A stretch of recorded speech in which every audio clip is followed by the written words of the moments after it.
Começamos. Muito boa noite a todas as pessoas presentes. Uma saudação especial para esta casa, Casa Sueli Carneiro, e todas as pessoas que fazem esta casa viva e em movimento. Uma saudação especial àquelas pessoas que não estamos vendo, mas que estão aqui certamente.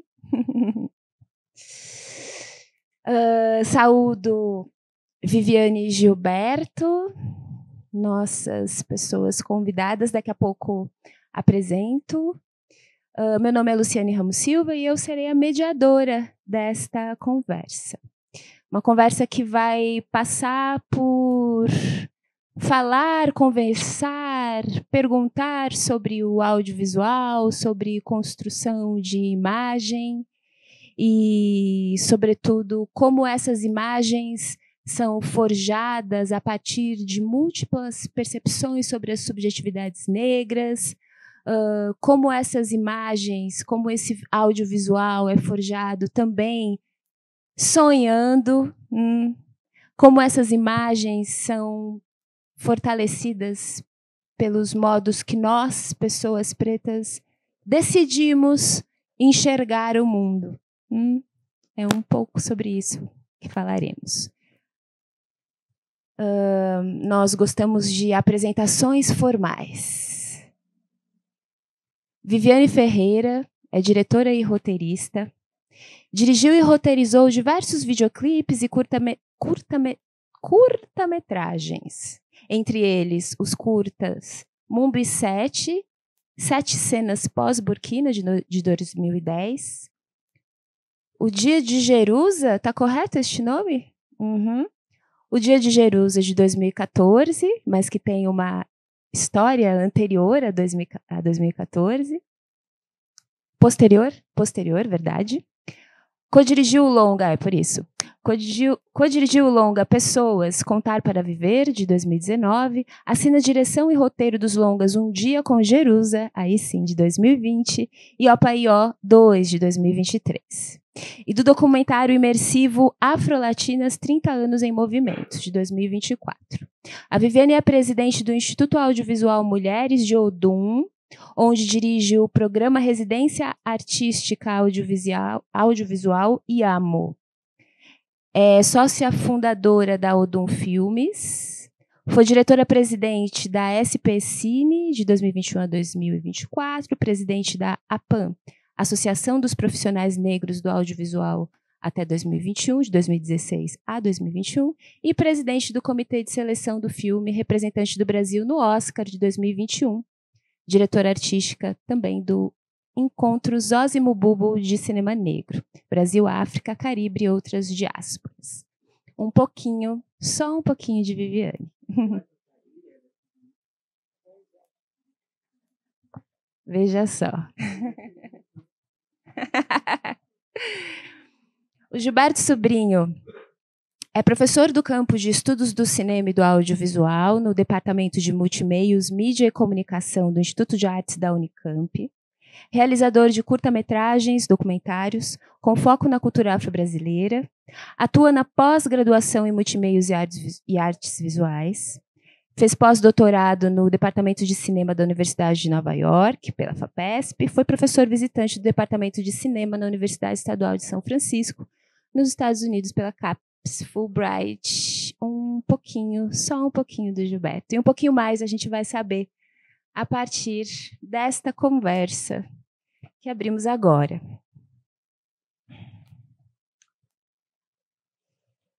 É preciso imagem para recuperar a identidade. Tem que tornar-se visível. Porque o rosto de um é reflexo do outro. O corpo de um é reflexo do outro. E em cada um, o reflexo de todos os corpos. Essa é não é só uma frase, é um discurso, é uma discussão importante de Beatriz Nascimento, que a gente ouviu, reouviu e ouviremos outras vezes no filme Ori, dirigido pela Raquel Gerber e roteirizado pela Beatriz Nascimento. E eu resolvi trazer essa primeira frase como um disparador aqui para o início da nossa conversa, porque a ideia de disputa de narrativa e representação tem sido grandes motes, né? Eu vou chamar aqui nas produções de imagem. E me parecem que existem outras searas e searas mais profundas. A gente vai voltar ainda a falar mais ainda sobre essa disputa, né? O porquê, de onde ela vem, quais as necessidades, mas embora isso seja um mote que está nas bocas e nos ouvidos, parece que tem meandros dessa ideia.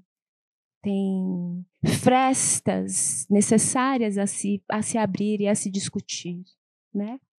Vamos começar com isso?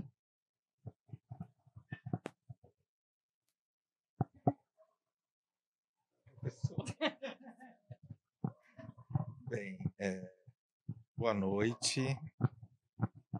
Em primeiro lugar, eu também saúdo essa casa e esse grande movimento negro brasileiro que constrói continuamente um projeto de civilização para esse país, né?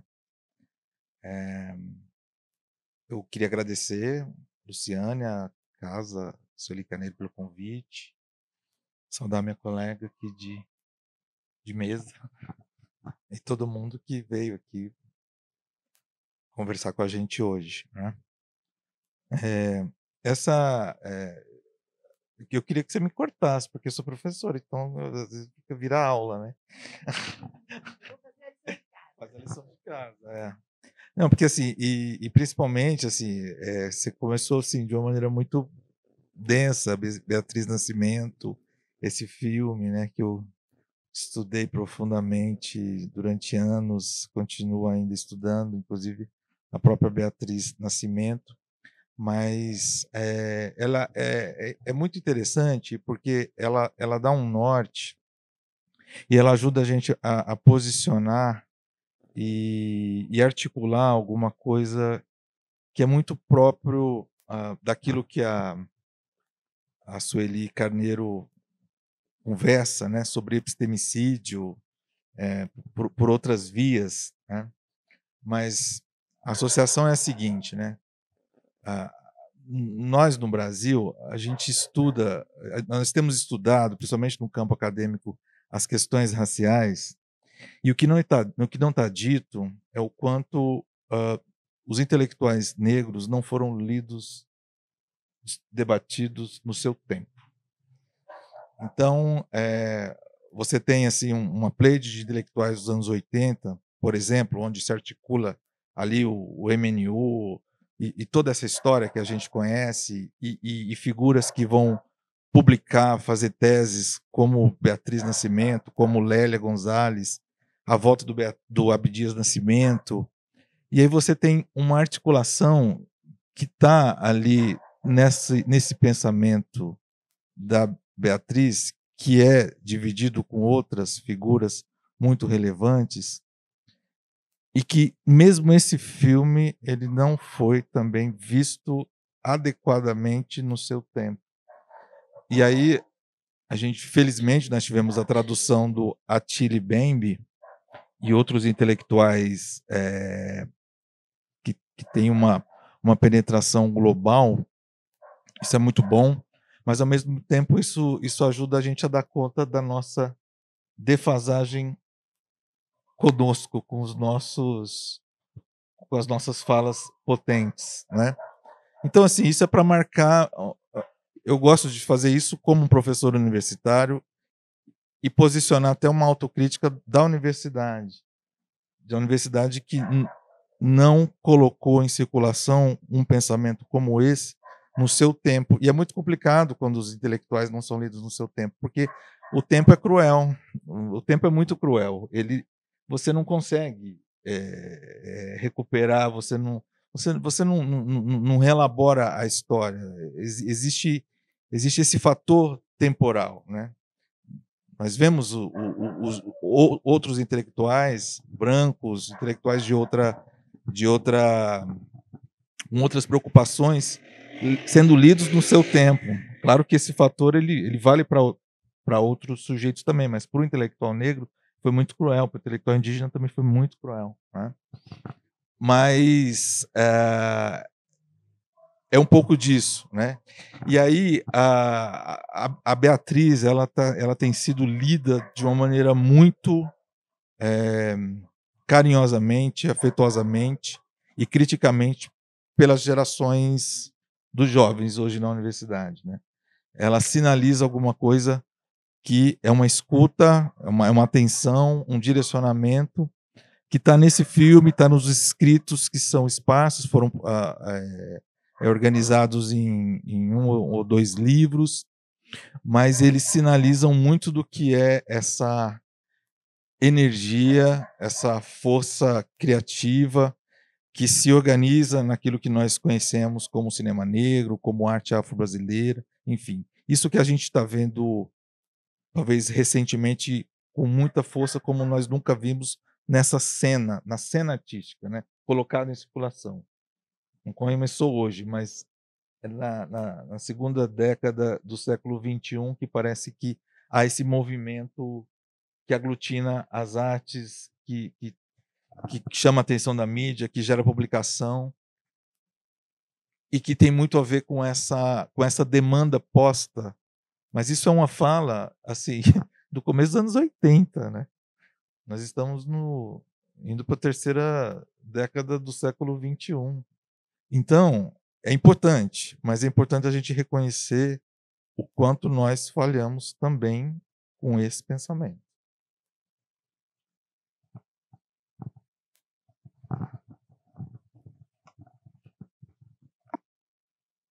Bom, começar saudando todas as pessoas presentes, né, material e imaterialmente, pensando, né, no tangível e o intangível, saudando essa casa, que é uma felicidade, realmente uma emoção, tá na Casa Sueli Carneiro e compartilhar esse tempo de boas novas, né? Esse tempo em que a gente consegue construir e enunciar esses nossos quilombos, né? Tipo, eu acho que essa casa é tradução daquilo que Beatriz enunciava para a gente ali na década de 80. E aí eu concordo com a percepção de que, de algumas perspectivas, o tempo ele é cruel, né, assim como as águas, porque a água de torneira não volta, mas ele também é generoso, né, tipo, e a gente consegue estar compartilhando esse novo tempo em que a gente consegue ler, compreender, ressignificar o que Beatriz nos provocava do ponto de vista da ideia de aquilombamento, tipo de quilombismo, a gente consegue concretizar, né? E aí acho que nesse sentido a gente vive um tempo que tem construído ferramentas e alternativas para sanar essa falha de outrora, né? Porque eu acho que é também a gente ler os contextos e os desafios de cada tempo. Enquanto Luli trazia essa provocação inicial para a gente, para mim fica muito forte a ideia a face de um, né, tipo, reflete ou reproduz a face de muitos, né? Essa ideia dessa imbricação e essa impossibilidade de dissociação entre o indivíduo e o coletivo, né, do ponto de vista da responsabilidade da produção imagética. E aí a gente sabe, historicamente, qual é o fenômeno histórico que nos coloca nessa situação. Então, tenho pensado o audiovisual e tenho pensado a possibilidade de produção imagética muito, muito orientada por 3 entendimentos, né? Quando eu vou pensar cinemas negros no mundo. Primeiro é entender esse corpo negro território.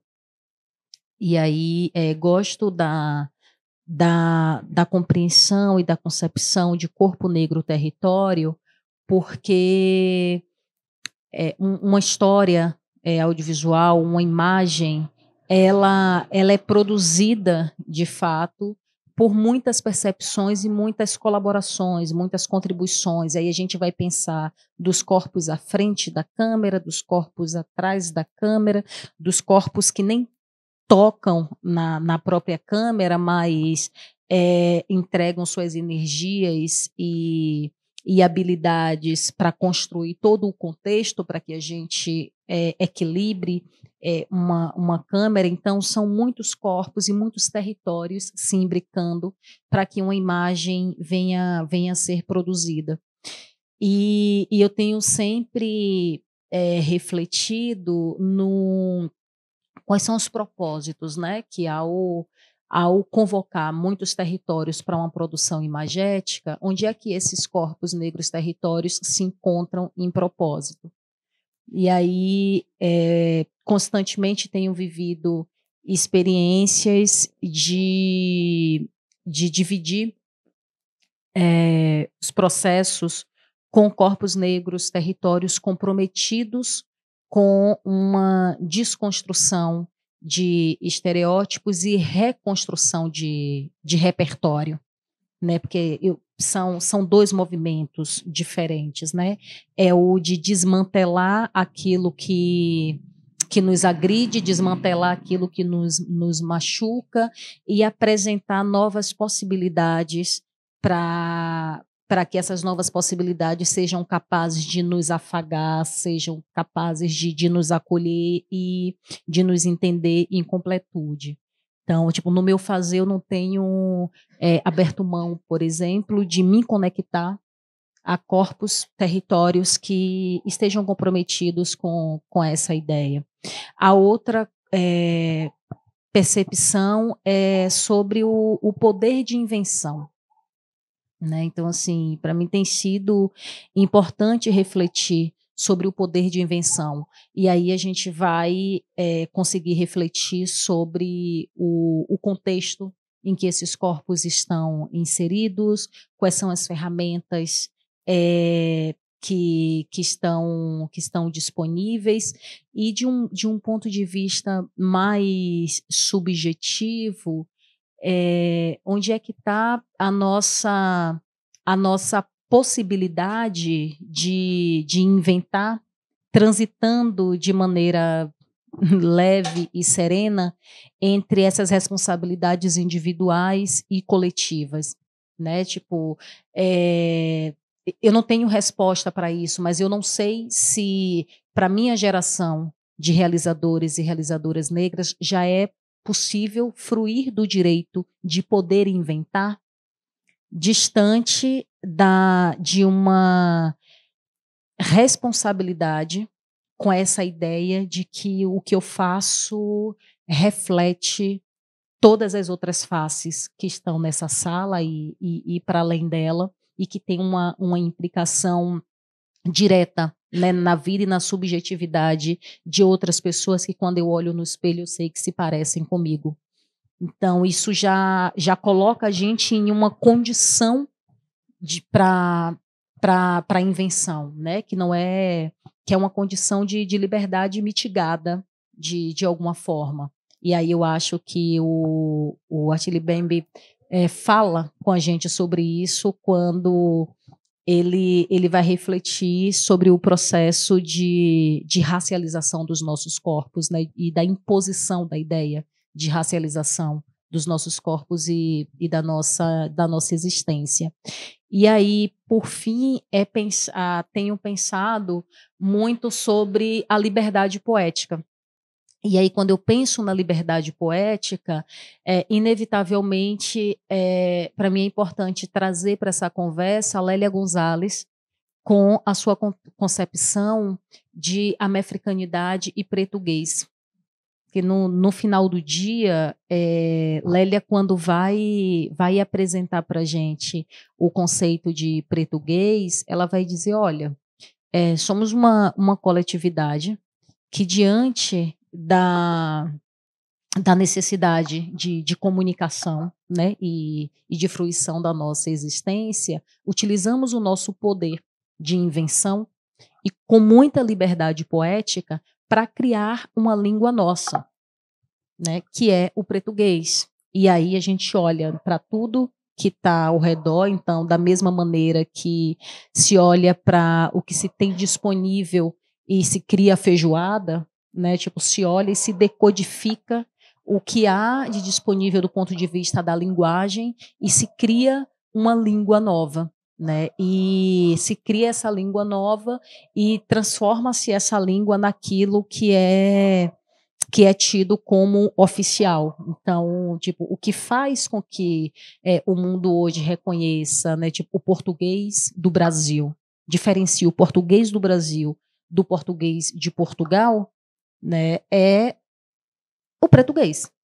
Não é uma outra coisa, né? Não é uma outra intervenção. E essa é uma reflexão, né, do ponto de vista acadêmico e intelectual que é trazido para esse país no mesmo período que Beatriz e que acaba sofrendo da mesma postura da academia e da mesma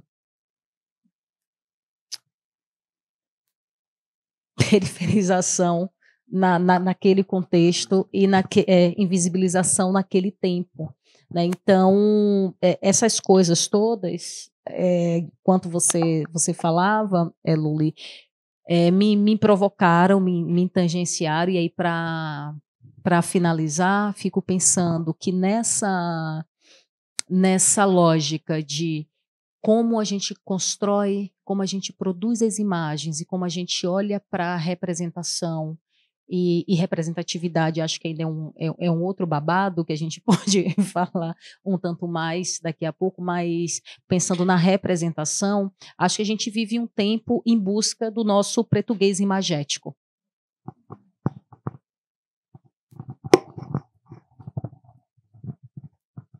Nossa quarta-feira será densa, já perceberam, né? Ó, tá mais alto esse microfone, parece. O seu tava bem baixinho, Gilberto. Agora que eu me ouvindo percebi.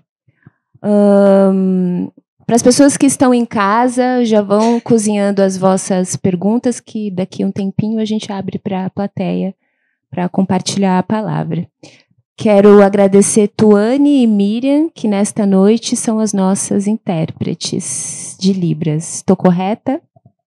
Obrigada. Vou voltar, então, em 2 elementos que vocês apontaram, né? Primeiro, a ideia de sanar as falhas de outrora, e que parece que acho que é um chamado importante para as nossas conversas, e me parece que conversas como essas que temos feito aqui, hoje não é a primeira vez, fizemos sexta passada e discutimos memória negra e criação, né? Acho que é um momento também de olharmos para as contradições dos nossos e os movimentos do que é de fora e do que é de dentro, para a gente tentar realmente se mover com um pouco mais de espaço. Então, me parece importante falar sobre essas falhas, né? E estou aqui pensando quais são os caminhos que a gente cria, né, Viviane, para desconstruir desconstrução de estereótipos e reconstrução de imaginários. Por quê?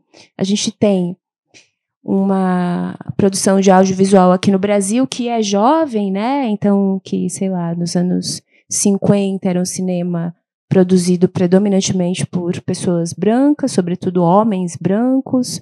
Depois, ali, anos 60, 70, você tem um movimento um pouco mais progressista e talvez ali alguma narrativa sobre os condenados da terra, mas essa narrativa ainda saindo da boca, das canetas, das mãos, ainda da branquitude. E depois aí dos anos 70 a gente tem uma produção, e aí com um certo marco, né,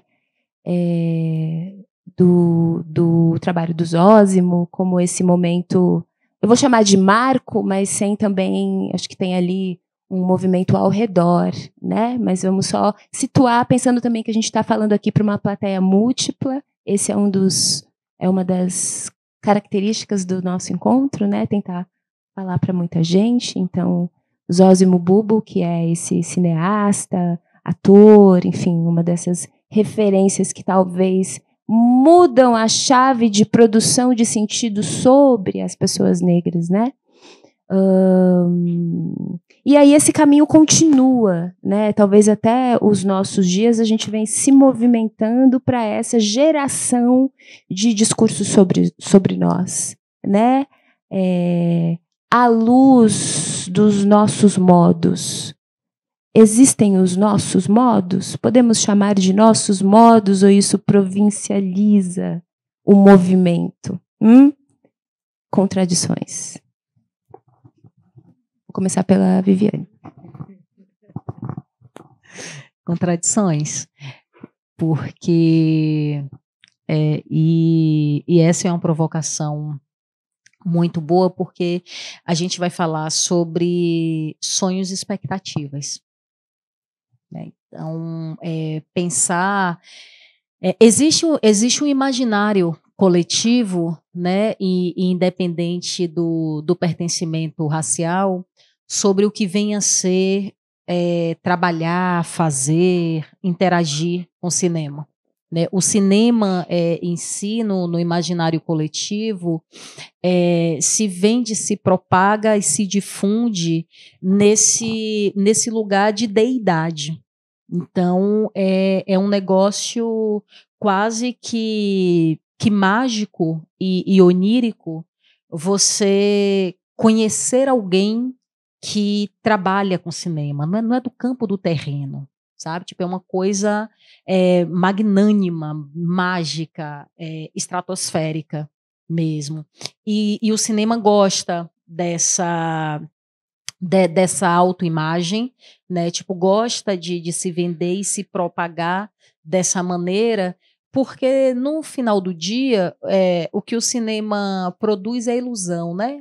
A imagem, a gente não toca, então você tem ali luz, sombra, tipo, movimento, você tem, tudo intangível. Então, né, essa coisa do mexer com o imaginário é importante e necessário, porque é o que alimenta essa própria arte.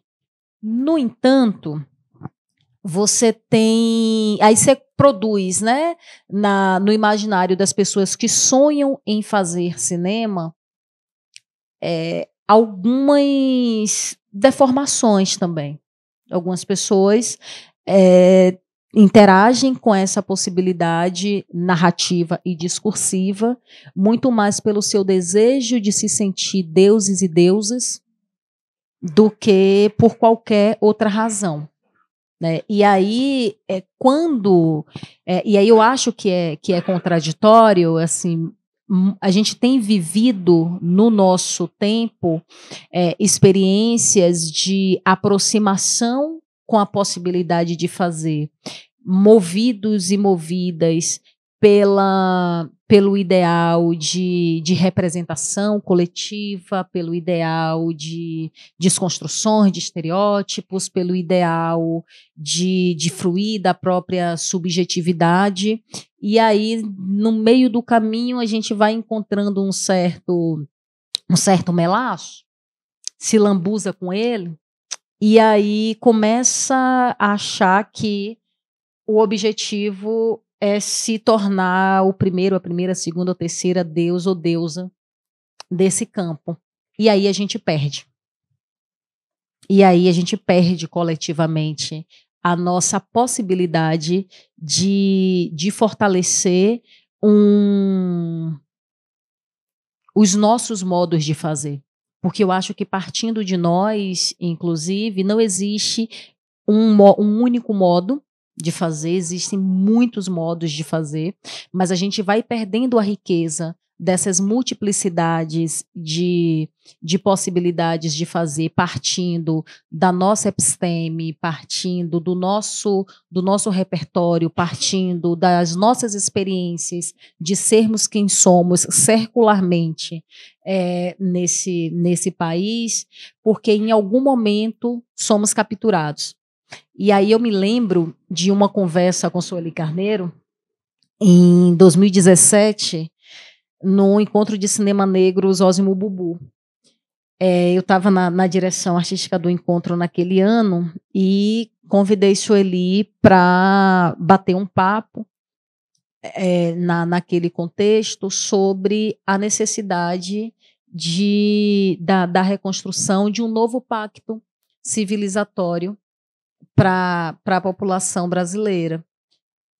E aí, no meio da conversa, entre idas e vindas, perguntas e respostas, depois de 3 horas trocando com Sueli, ela falou assim: sabe qual é o problema de vocês, jovens, fazendo audiovisual nesse momento? É que o neoliberalismo ganhou. E o neoliberalismo está aqui entre nós. A gente não conseguiu deixar ele da porta para fora. Então, não adianta a gente ficar aqui mais 3 horas conversando sobre um novo pacto civilizatório nesse país, porque nem nós estamos prontos para essa conversa. Então, eu não consigo crer, embora consiga reconhecer, participar e dedicar bastante energia de muitas tentativas de consolidação de nossos modos de fazer, eu não consigo lhe dizer que eles estão consolidados e fortalecidos a ponto da gente apontar, sabe? Ainda há muita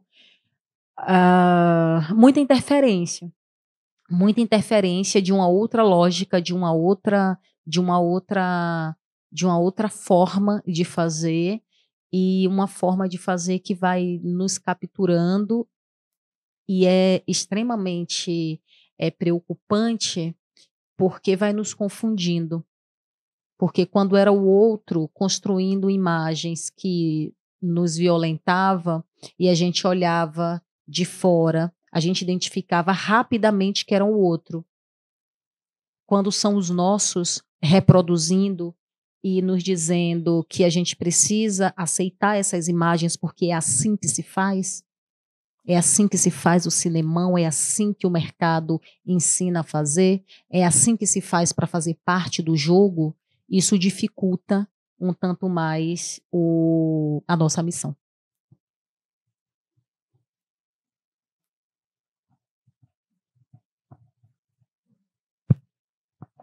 Qual que foi a última provocação? Nossa, existe um jeito nosso Nossa, não seria uma maneira de talvez eu falei provincializar, né? Mas talvez essencializar isso que a gente está chamando de nosso. O que seria? Ou mesmo se a gente pluraliza os nossos modos. Muito bom. Eu não me considero um cineasta. Eu sou um professor que faz filmes. E é nesse lugar, eu me considero um professor. E como professor, que agora eu tenho estudantes negros, eu não tinha estudantes negros na universidade, né? Tinha pouquíssimos quando tinha, assim. Depois isso passou a ser uma realidade, e estudantes negros que vão fazer audiovisual, vão fazer videogame, vão fazer fotografia, vão realizar. Então isso é muito estimulante, né? Para quem se dedica ao campo dos estudos do audiovisual com essa perspectiva, para quem se posiciona desse lugar. E o meu posicionamento é muito claro, né? É o direito das pessoas fazerem o que elas quiserem, né? Sobretudo o jovem, né? Eu provoco muitos estudantes quando algumas vezes, em vários momentos, eles estão nervosos, eles querem organizar a luta antirracista na universidade. É uma luta muito justa, mas a universidade ela tem que cumprir o seu papel, porque enquanto o jovem está lá, muitas vezes ele não está na aula, ele deixa de estar criando e ele está pensando em alguma coisa que não foi ele que criou, que ele é vítima, que machuca. E aí tem um monte de outros estudantes que não são negros que estão no rolê deles. Meus alunos estão em desvantagem, não é justo. A universidade tem que cumprir o papel, os professores têm que fazer essa política, os funcionários. Vocês têm que estudar, têm que criar e têm que nos provocar. Traga essa questão e vão embora. Vão cuidar da vida de vocês da melhor forma, porque passa rápido, né? Passa muito rápido esse período. E eles sofrem, e o sofrimento é muito ruim, né? Nessa fase, porque durante a universidade é tudo muito turbulento, é tudo ao mesmo tempo agora. Então, para essa discussão do audiovisual, do cinema negro, quando ela está posta, mas ela não está posta como deveria, porque a gente só vai mudar, a gente não mudou muita coisa ainda não. Nós só vamos mudar quando a gente mudar os currículos, né?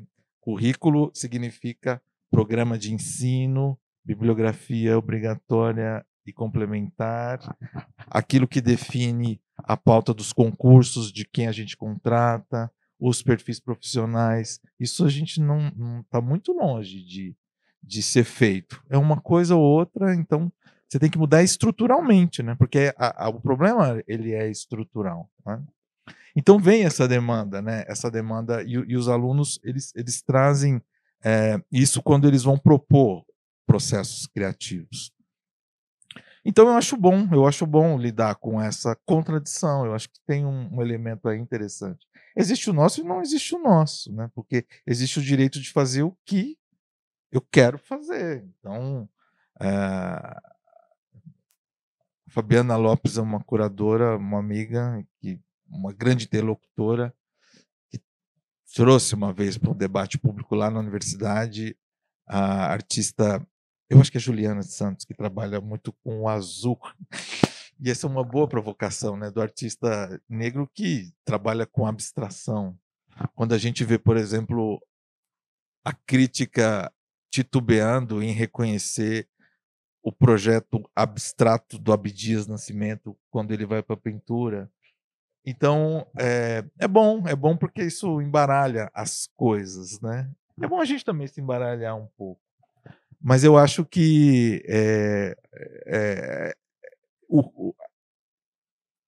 há uma armadilha posta. Armadilha identitária nessa questão aí. Volta para a citação da Beatriz, da questão identitária. A identitária, ela, ao meu ver, ela tem que ser algo provisório. Beatriz falava disso. Porque, acho que eu não completei, eu trouxe o Bembe, mas a Beatriz fala exatamente alguma sentença assim no filme Eurine. É preciso que alguma coisa assim, é preciso que o negro se liberte de ser negro, né? Eu acho que é alguma coisa assim. E o Bembe vai falar muito depois. Por que eu estou falando do Bembe? Porque ela já tinha dito, sabe? E todo mundo depois leu o Bembe e não leu Beatriz. Isso que dá raiva, né? Sobre essa ideia, né, de que o mundo, ele diz isso, o mundo, alguma coisa assim, estou simplificando bastante, né? Se o mundo é de todos, todos têm direito ao mundo, né? Alguma coisa muito simples assim. Então, dentro da questão da identidade, né, dentro da questão dos nossos, do pertencimento, a gente pode cair na armadilha identitária, né, que é alguma coisa que pode aprisionar. E arte não é bom ter protocolo para realização. mas ao mesmo tempo sem essa dimensão do reconhecimento. É isso que acho que mais ou menos o que a Viviane falou, são estágios no processo de produção. Você passa por algum momento pela destruição dos estereótipos, mas ao mesmo tempo você tem aquele jovem que não que vai já passou, ele nem avisou, né? Ele está em outra dimensão. Então hoje a gente está nesse estágio extremamente interessante de uma produção que cumpre uma multiplicidade de estéticas, de projetos. Então eu nem sei se a questão identitária hoje é tanto uma questão quanto já foi há poucos anos. Porque eu vejo que tem gente que está indo para outros lugares, como, por exemplo, como indica o cinema mineiro do filme de plástico. Eu acho que eles são esses caras que estão dizendo, olha, a gente já está dizendo sobre outros modos de nos compreendermos. E eles são cineastas que falam sobre a própria realidade. A própria realidade, inclusive, de famílias, né? Filma a família, filma o bairro, filma a paisagem. É um projeto muito radical e, ao mesmo tempo, sem nenhuma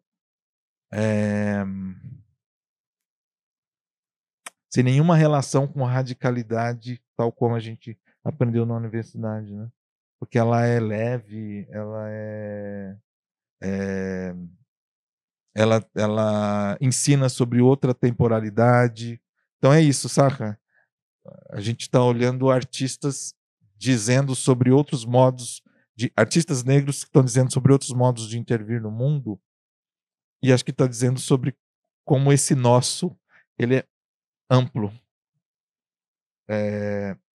Eu tenho uma coisa que você falou também, para não me perder, e aí eu já termino, passo para você, é sobre a memória, né? Eu acho que eu fiquei um pouco disso, eu tenho esse grilo aqui na minha cabeça, né? Eu não sou campineiro, eu só faço filmes sobre Campinas, eu fiquei obcecado com isso. Fiquei obcecado, e tem muitos filmes na minha cabeça sobre Campinas, né? Porque as histórias sobre as questões afro-brasileiras, étnico-raciais, como a gente pode chamar, mas principalmente as histórias negras colocadas lá, elas são muito reveladoras para a gente entender território, entender a cidade, entender o país.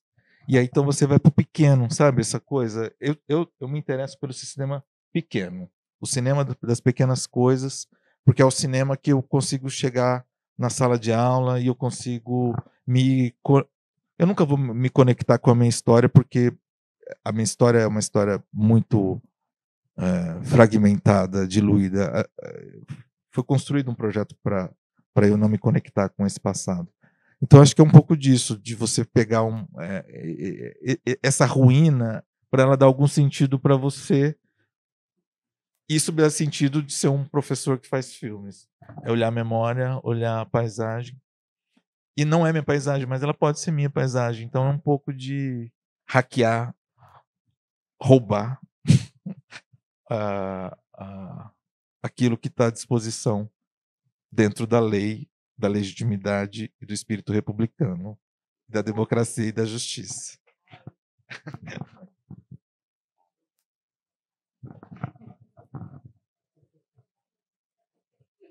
Ai. Vamos lá. Acho que várias coisinhas, né, vai pipocando assim enquanto Gilberto falava. Primeiro, pensar a ideia de radicalidade, né, assim, tipo, qual é a estética da radicalidade, né, tipo, o que é ser radical e o que é ser leve, né? Tipo, num contexto de cotidiano tenso do ponto de vista das relações raciais no Brasil, em qualquer que seja o nosso campo de circulação. Depois, assim, quando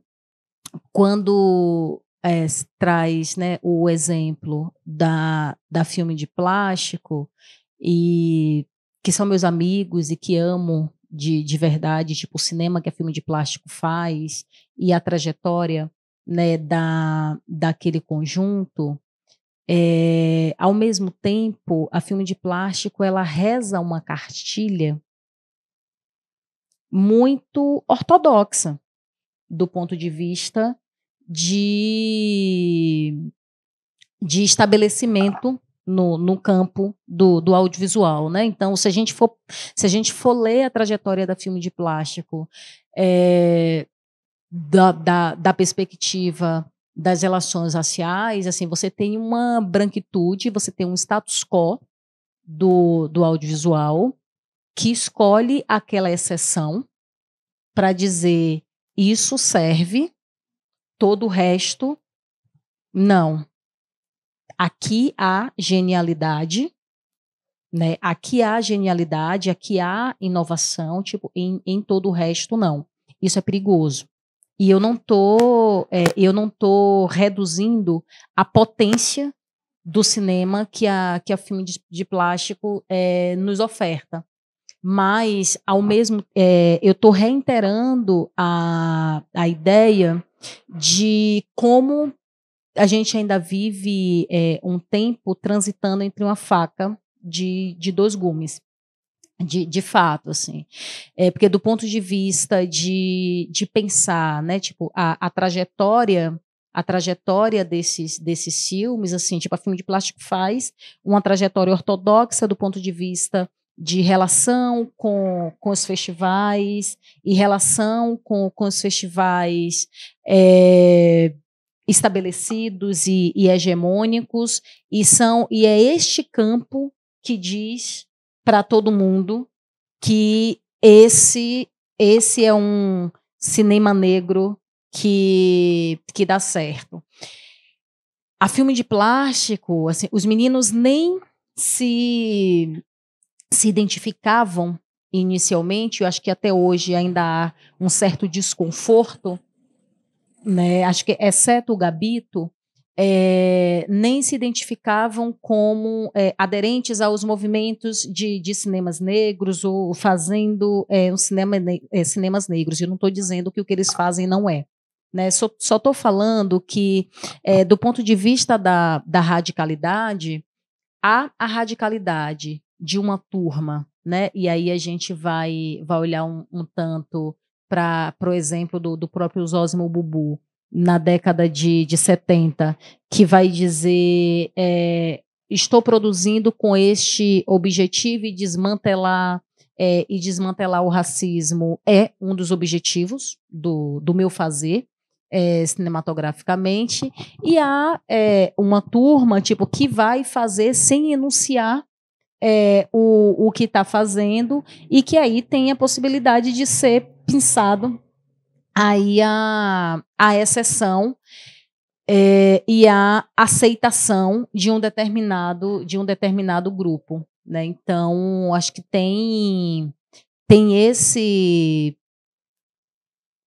essa esfera, assim, tipo, da leitura do que a gente conversa nesse tempo, quando todas as vezes, quando a Filme de Plástico acaba sendo convocada a assumir esse lugar, né, tipo, que é aquela mesma coisa, assim, aqui a gente tem a genialidade, aqui a gente tem a deidade, aqui a gente tem a leveza, aqui a gente tem o rompimento, tipo, com tudo isso, e na realidade não necessariamente, porque você tem uma série de outros mecanismos que os guris também estão imbricados. Se a gente vai olhar, e aí eu vou voltar e falar de poder de invenção, né? Tipo, a gente vai olhar para a trajetória de empresas e realizadores não negros que surgem no mesmo período que os meninos, os lugares de alcance e de trânsito são, isso se a gente for olhar dessa maneira hierarquizada, né, de quem chega no topo, tipo, quem não chega, é diferente. E é diferente porque os meninos, inclusive pela ação do racismo, acabam acessando menos possibilidades e menos ferramentas para exercer o seu poder de invenção. Eu acho que é um tantinho mais complexo esse processo. Eu vou fazer a curva agora, a gente vai sair um pouquinho do estudo de caso filme de plástico, mas vamos ficar ainda na radicalidade. E quando o Gilberto disse, agora eu estou deslocando o termo, tá? Do exemplo que vocês discutiram. Quando o Gilberto fala de uma radicalidade leve, imediatamente eu pensei, eu queria uma radicalidade leve. Porque pensar radicalmente, realizar radicalmente neste nosso tempo tem sido pesado, né? Tem sido pesado. Eu, fazendo dança, sendo editora de uma revista preta, sendo antropóloga, sendo professora em universidade pública, né? Mas parece que a leveza, a busca da leveza, sem que isso seja leviano, parece que visa a saúde, porque a gente precisa estar vivo para tentar chegar, né? E daí eu vou voltar para um aspecto que vocês apontaram, que é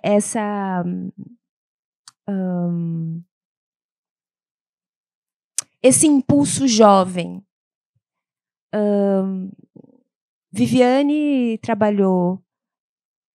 encabeçou por um tempo a SPCine. Eu queria que a gente falasse um pouquinho o que é fazer política de ação afirmativa no audiovisual, já que também, se pensarmos esse novo cenário que Gilberto, ainda é novo, né, gente? Que Gilberto verifica no corpo discente da universidade, né? Eu estou na mesma universidade que o Gilberto, e para mim um lugar ainda novo. Eu fui estudante, a Unicamp que eu vejo hoje lá é muito colorida, ainda muito longe do que ela deve ser, mas muito diferente do que eu via meia dúzia de anos atrás, né? Isso tem a ver com ação afirmativa, isso tem a ver com uma ação afirmativa que, inclusive, Gilberto esteve nas comissões, que não eram só no que diz respeito às políticas de equidade racial, mas também Gilberto participou de comissões que discutiam as equidades de gênero, né? Então, eu queria que vocês falassem um pouco sobre esse desafio que é habitar a radicalidade, falar do imprescindível das ações afirmativas, né?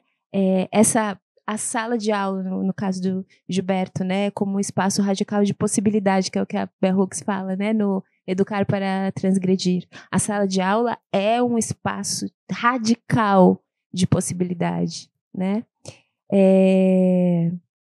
E a ação afirmativa nesses dois lugares que vocês habitaram, e que são lugares de mudança do estado das coisas, né?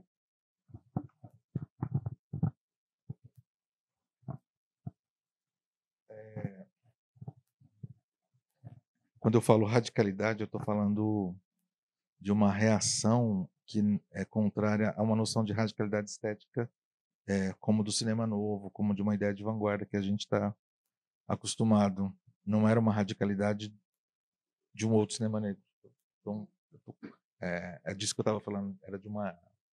A gente tem uma noção de radicalidade muito calcada na experiência do modernismo, né? Das vanguardas. E eu estou pensando o filme de plástico dentro dessa lógica de uma outra radicalidade. Porque, de fato, a gente não teve, como nos Estados Unidos, por exemplo, um cinema negro radical nesse período. Nem tinha. Né?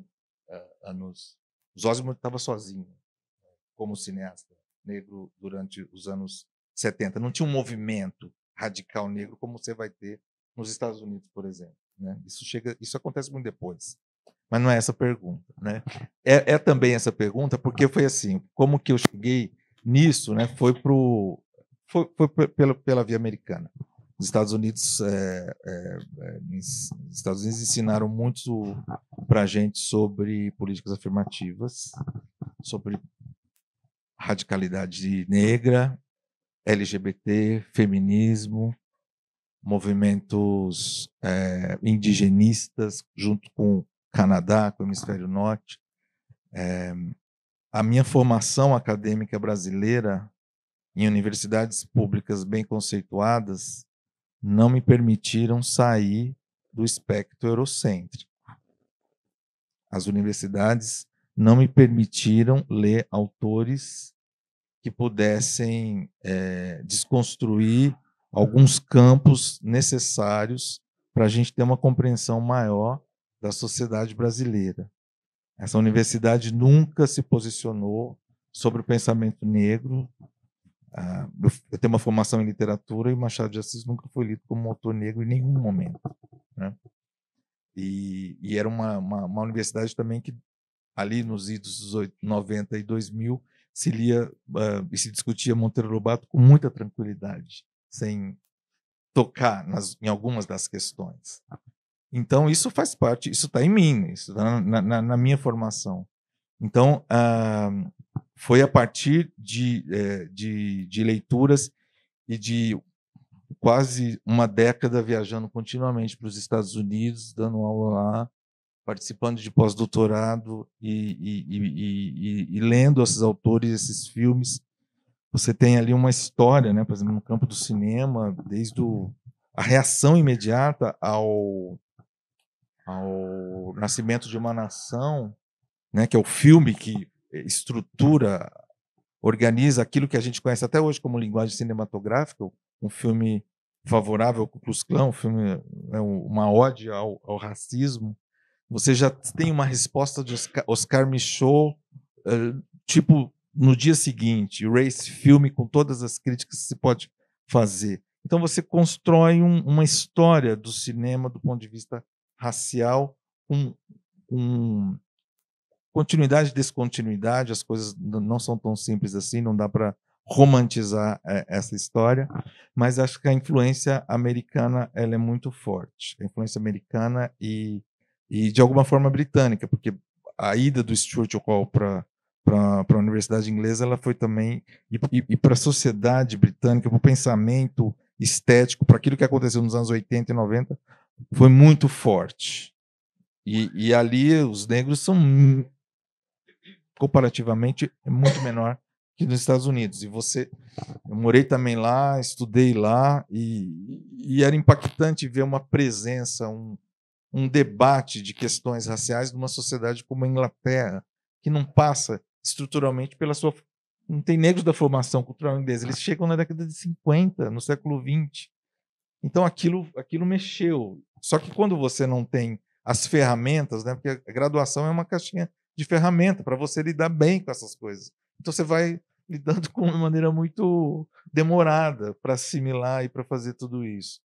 E aí você tem as políticas afirmativas quase como um gesto ali da Dilma. A sociedade brasileira não queria as cotas como elas aconteceram. Existe um movimento um movimento organizado há décadas do movimento negro que já pleiteava cotas. Tem documentos do Teatro Mental do Negro que já pontua sobre isso daí. Mas a sociedade brasileira e as suas instituições, elas sempre resistiram sobre cotas. Não só resistiram, como existe um documento assinado por professores da USP, da Unicamp, de outras federais, e jornalistas e artistas contra. Esse documento não é só contra as cotas, ele é contra a PL das cotas, ele é contra o Estatuto da Igualdade Racial. Isso é muito importante, porque alguns intelectuais eles fazem a meia-culpa, mas eu acho que isso talvez seja mais grave do que ser contra as cotas, porque era um instrumento da Constituição de 88, quer dizer, a coisa é muito maluca, né? E aí você está em Campinas, que existe esse imaginário da última cidade a libertar os escravizados nas Américas, né? E a Unicamp é um dos últimos lugares a adotar as cotas no contexto brasileiro, né? Portanto, no contexto mundial, né? Então você percebe que é um desafio muito grande, né? E quando os alunos chegam, de fato, eles vão estranhar.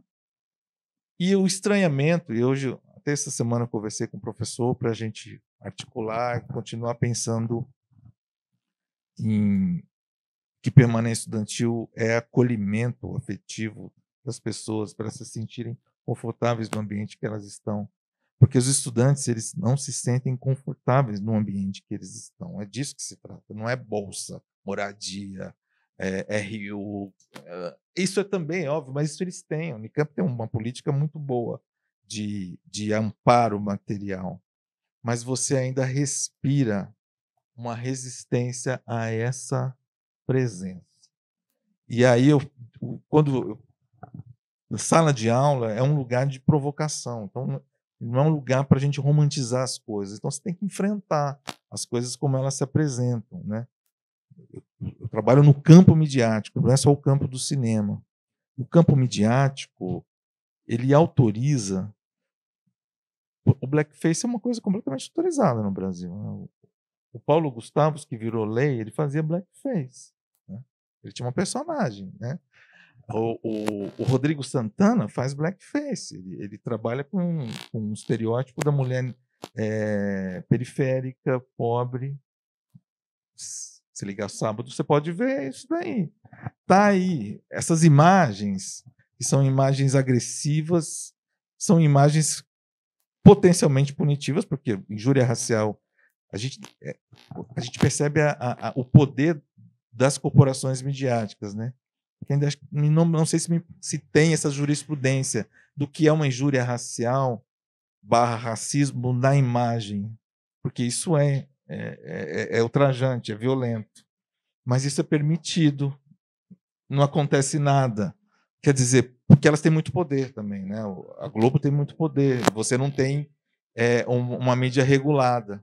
Então você tem que percebe o conjunto de demandas que estão nesse lugar para o ensino, para a criação do audiovisual, em contexto de políticas afirmativas. Contar uma história do cinema que não foi contada, porque esses autores nunca chegaram na sala de aula, até hoje também. Eu estou falando, como eu falei, tem que mudar currículo, né?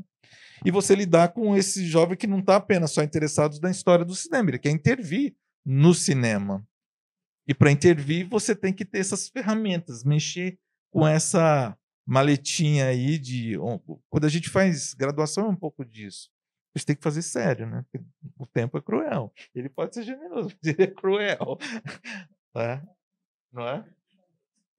Então, eu acho que é disso. É menos... eu compartilho mais das minhas inquietações, porque nós estamos no olho do furacão.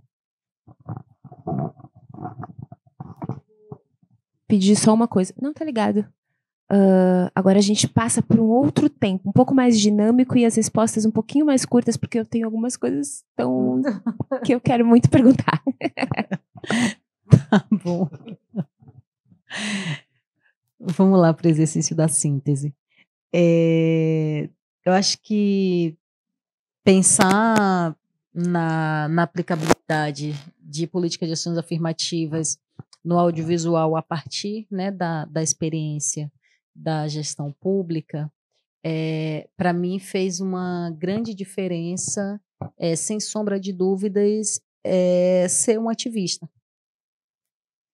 Isso foi fundamental porque eu chego na presidência da SPCine com alguns acúmulos, né? O acúmulo de ter sido uma adolescente, uma jovem que ainda no ensino médio estava brigando, fazendo passeata, ocupando a reitoria da UFBA, ocupando tipo a USP por cotas nas universidades. Então, tem aí um acúmulo e um entendimento da dificuldade que foi a gente conquistar cotas nas universidades. O entendimento de que desde a década de 70, 50, por aí, porque eu acho que tem o TEM, né, preconizando várias coisas, o que os movimentos negros pautaram nesse país não foi uma política de cota, né, foi a política de ações afirmativas, entendendo a necessidade de diversificação de mecanismos, né, operados em paralelo para que fosse possível algum avanço. E aí, naquela tensão, né, pelas ações afirmativas nas universidades e com toda a resistência da sociedade brasileira, esse ideário acaba sendo resumido à ideia de cotas. E aí a gente vive nas universidades, né, todos os problemas e as violências de ter cotas, mas não ter políticas de permanência, né, e não ter, tipo, políticas de acolhimento no ingresso desses estudantes. Então, acho que chego com esse acúmulo. Depois disso, já tinha vivenciado 5, 6 anos à frente da presidência da APAN, que é a Associação de Profissionais do Audiovisual Negro.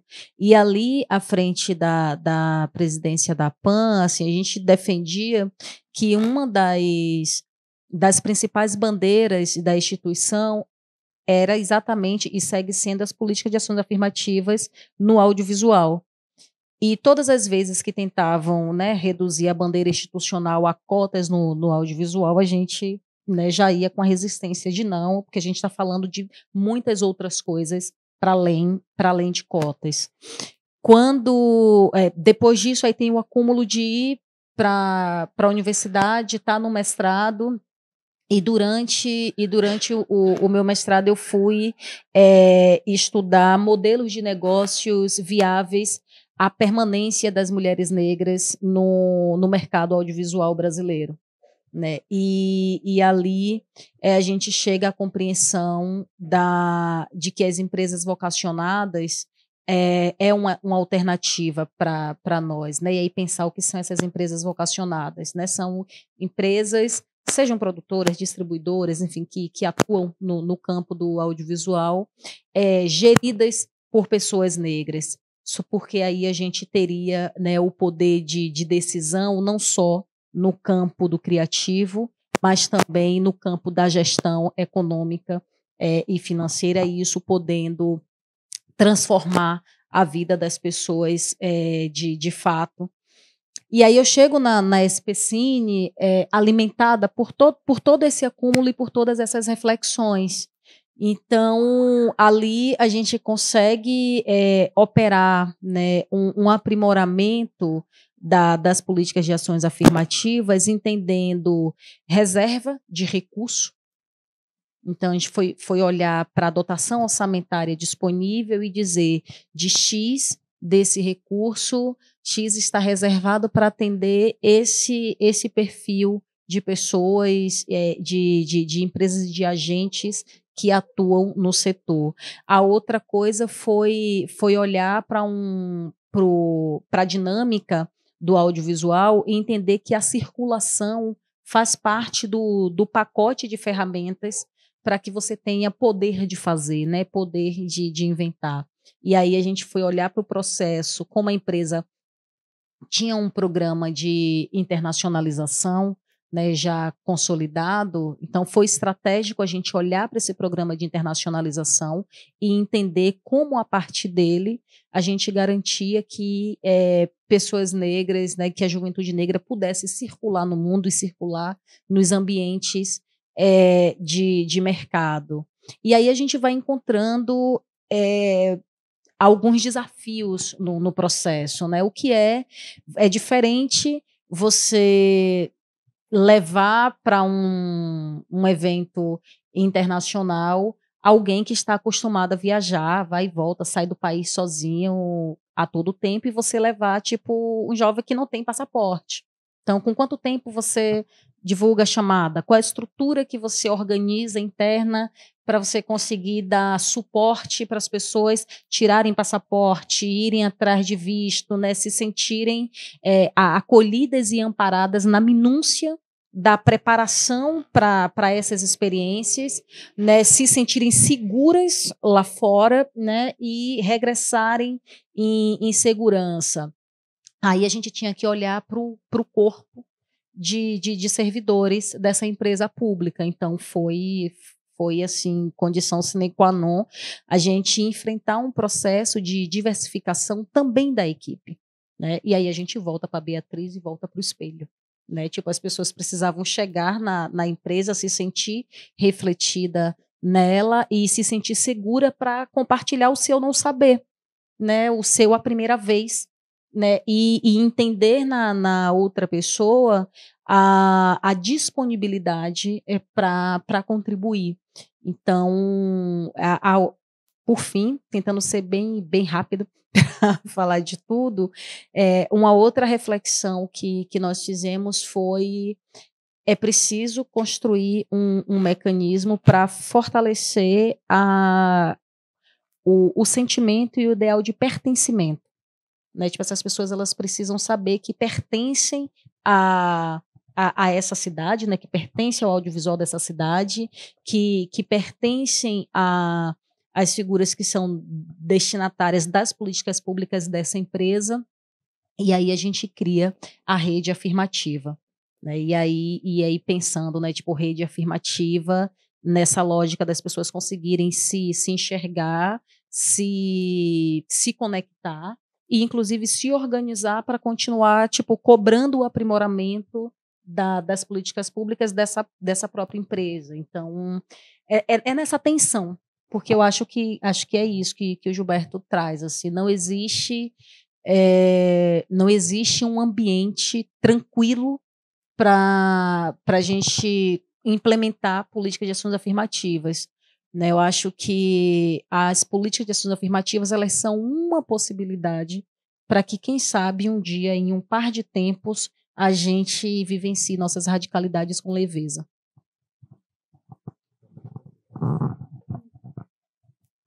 Então,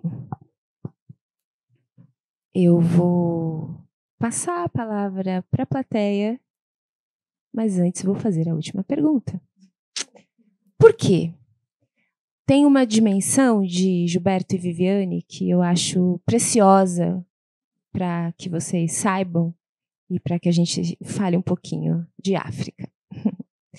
Então, e tem até a ver com internacionalização, né? Quer dizer, para onde que a gente está olhando, para onde a gente está se dirigindo na nossa universidade.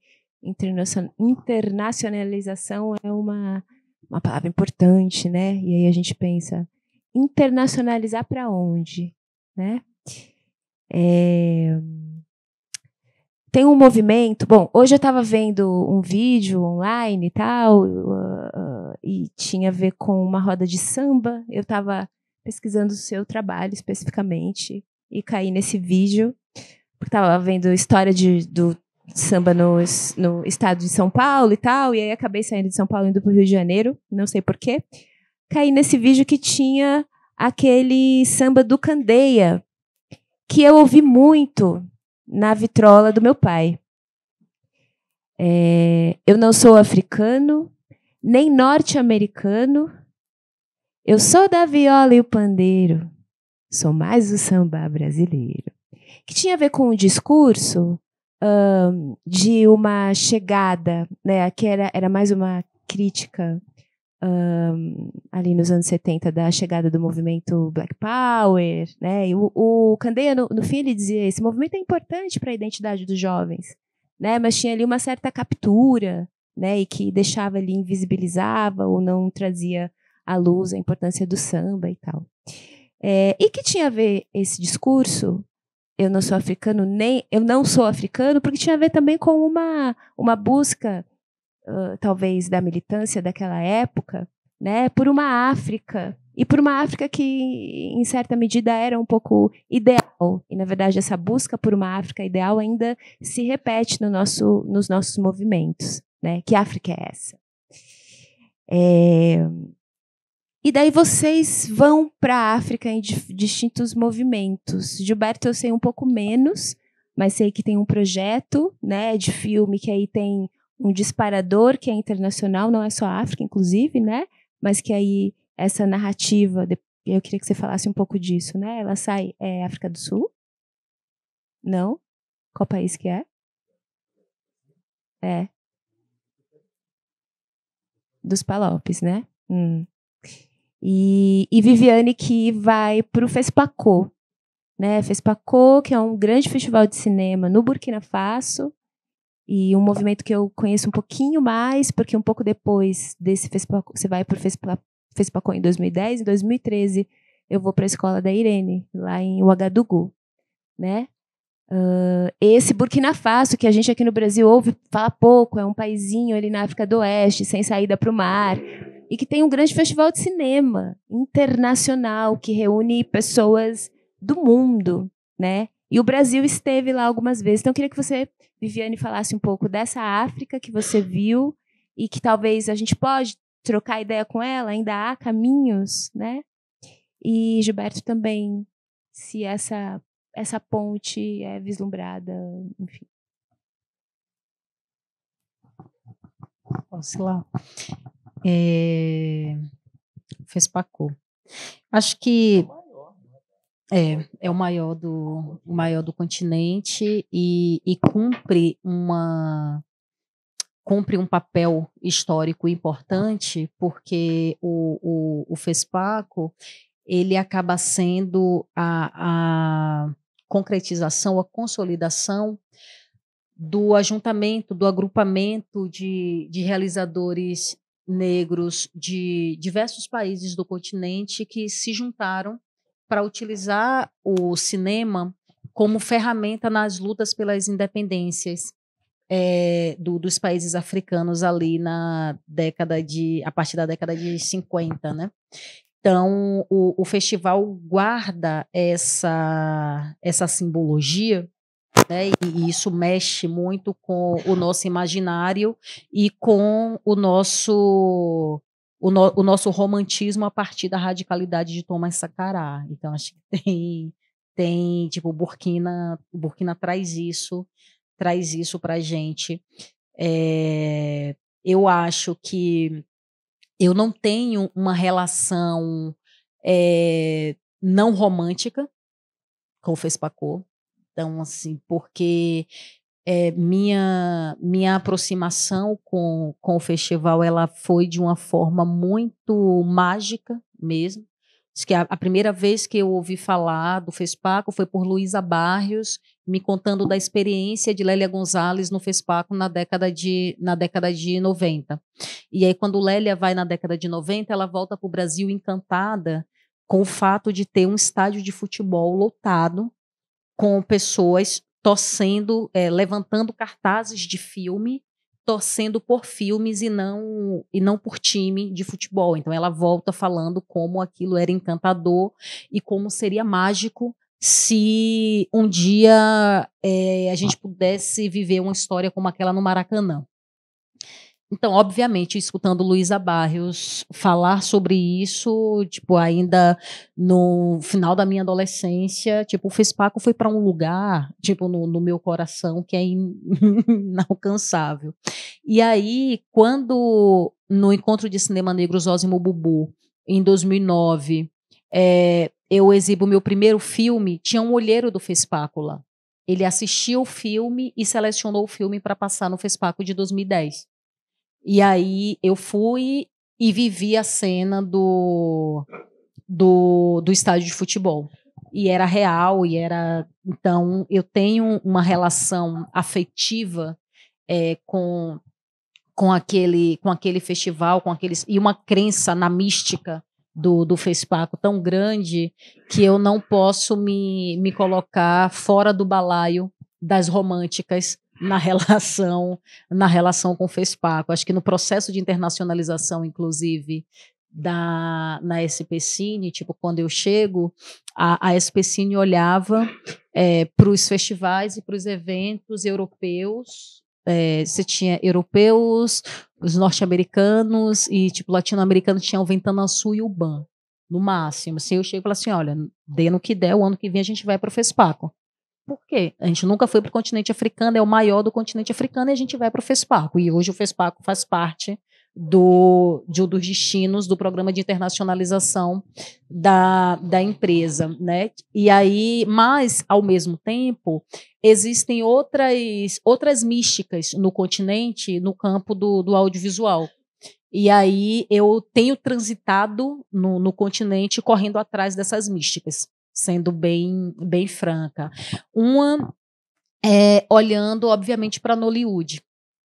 Então, tipo, a gente foi para a Nigéria e até hoje eu fico na minha obsessão com os colegas nigerianos que eu preciso entender como eles conseguem fazer tanto do ponto de vista de volume de produção, do ponto de vista estético, com tanta diversidade estética e gastando e investindo tão pouco recurso financeiro.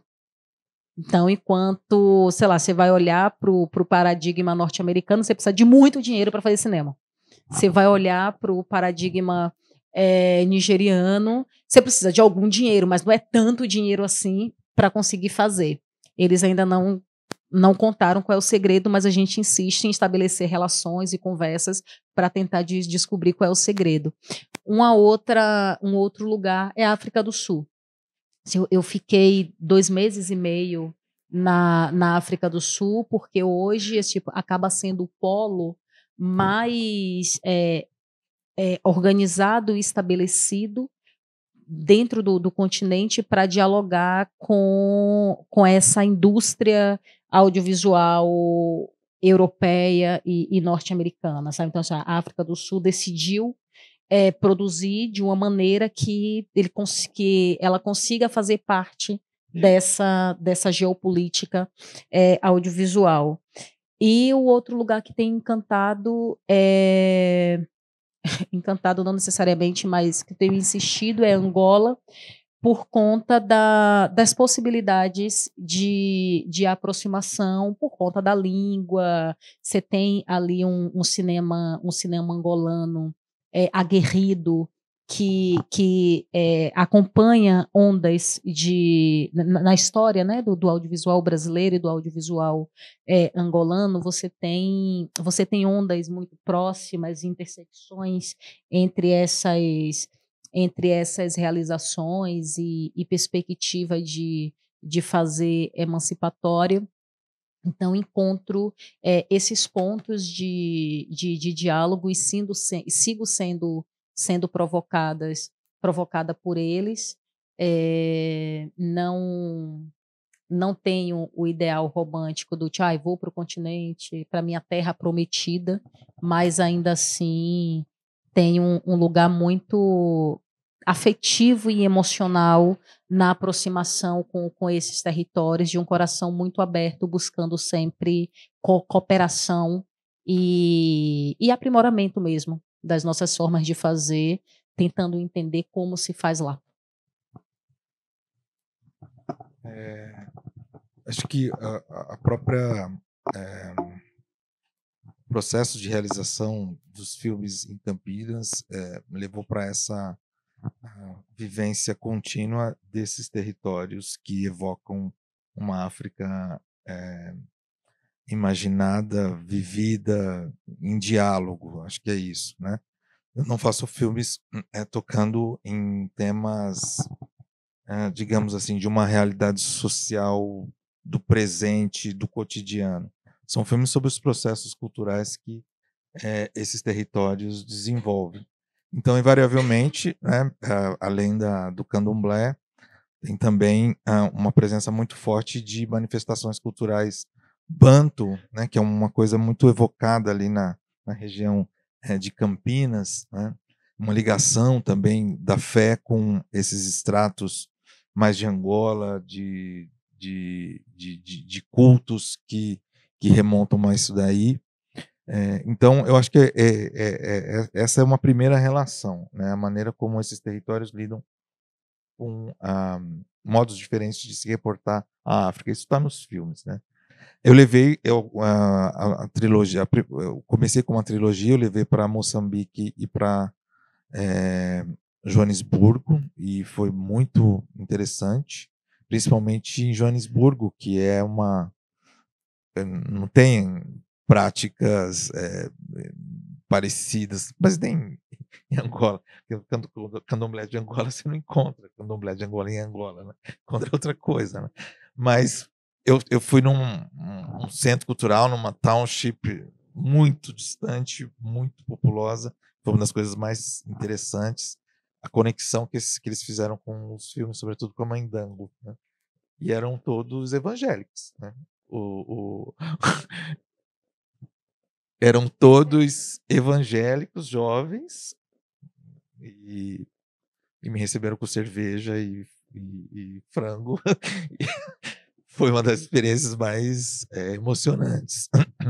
Então, e aí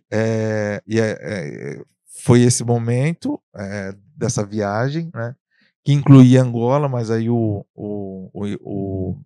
inelegível ganhou e eu fui desencorajado aí, porque a situação lá não estava muito interessante para receber alguém da universidade pública que pudesse falar de temas que o governo não estava muito interessado. Então o projeto de exibição ele foi interrompido. E aí, recentemente, a gente está articulando uma rede de curadores, professores e realizadores para pensar. Eu acho que a partir do Brasil talvez seja o primeiro projeto com essa. O projeto já está feito, a gente está aguardando ser aprovado o financiamento para a gente poder fazer direitinho, né? Mas a gente vai fazer. Que é pensar o cinema, pensar em intersecção, pensar troncos comuns, pensar em diálogo. Brasil, no primeiro momento, é Brasil, Moçambique, Angola, Cabo Verde e Portugal, né? Mas o ponto de partida foi, sobretudo, uma evidência assim, não muito difícil de ser detectada, de que portugueses estavam contando de uma maneira muito sistematicamente histórias da colônia, da experiência colonial africana, com materiais de arquivo, né? Mas como assim, né? E a luta do cinema desses lugares é enorme, dos diretores que sempre estão buscando recursos da Europa. Um diretor como Flora Gomes não tem direito sobre nenhum dos filmes. Todos os filmes são produtores europeus. Então eu falei assim, mas aí a gente está pensando exatamente nessa dimensão. Eu acho que é uma coisa que está muito frequente. Eu nunca estudei história e só falo de memória, né? Mas é pensar também a memória, sobretudo no Brasil, que tem uma articulação muito específica, né? A nossa relação com a África e com Portugal, essa relação colonial, ela é muito específica comparado com o que acontece nos PALOPs, né, os países africanos de língua portuguesa, que o ano que vem se comemora, digamos, os 50 anos, é muito recente, né? Mas existem trânsitos, existem cineastas, como, por exemplo, uma jovem que ela mora no mundo agora, mas ela migrou durante a Guerra Civil Angolana para o Brasil, a família se estabeleceu em Olinda, Tila Chitunda. É uma cineasta interessantíssima de uma migrante, de uma família migrante angolana que passa a narrar sobre Angola a partir do Brasil. Então, o interesse é olhar a gente vai se apropriar dessa geopolítica chamada CPLP, que é muito lusófona, que coloca Portugal no centro, e aí olhar a partir de uma produção teórica, estética, já, digamos, consolidada. São décadas de cinema negro brasileiro. A gente tem isso que a Djamila colocou em circulação de uma maneira muito estratégica, que é o lugar de a noção de lugar de fala. Ela é uma noção estratégica para a gente pensar sobre o direito à memória. Ou pensar assim, ao pensar a memória em termos de direito, vamos bagunçar um pouco as coisas, sabe? Então essa é a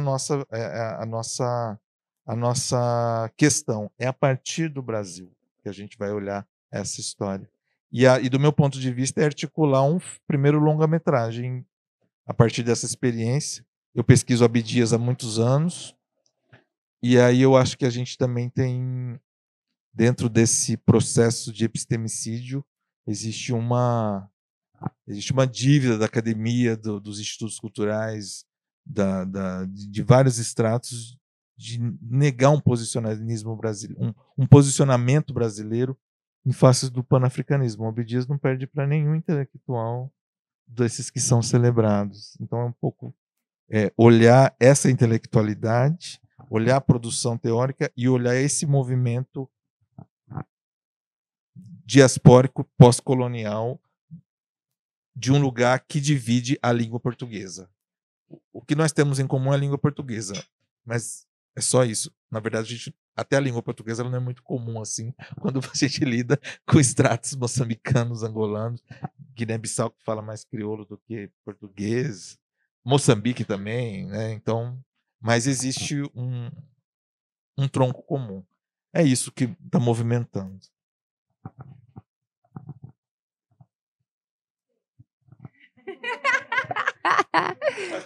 Aceitei. Com vocês. Eu acho que tem uma pergunta ali no chat. Vamos fazer uma rodada de 3. Então.